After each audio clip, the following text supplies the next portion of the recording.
Welcome to our channel. Today we how to use WellSteps for workplace wellness easy tutorial step by step clearly. Let's begin by logging into your WellSteps account. If you don't have an account yet, click on the sign up button to create one. Once logged in, you will arrive at the dashboard.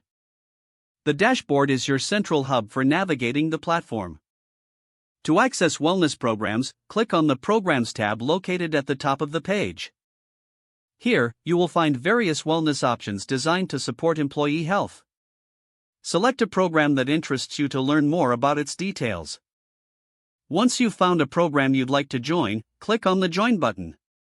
Next, familiarize yourself with the program's guidelines and objectives.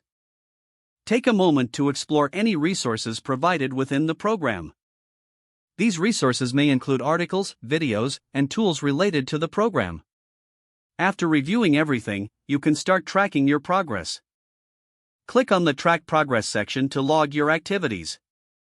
Here, you can input data related to physical activities, nutrition, or any other relevant goals. Make sure to revisit this section regularly to monitor your improvements. Another useful feature is the Challenges tab.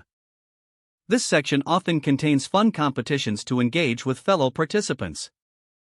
Join a challenge that interests you, and invite your colleagues to participate. Feeling inspired? Check out the Rewards section for potential incentives.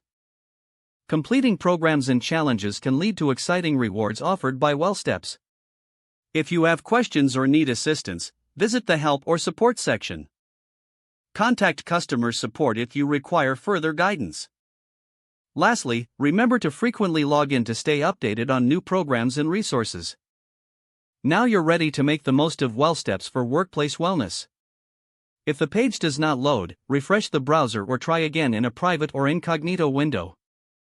Make sure you are using the correct email address, then retype it carefully to avoid small typos. If your password is not accepted, use the reset option and create a new strong password you can remember. Don't forget to like this video and subscribe to our channel for more step-by-step tech guides.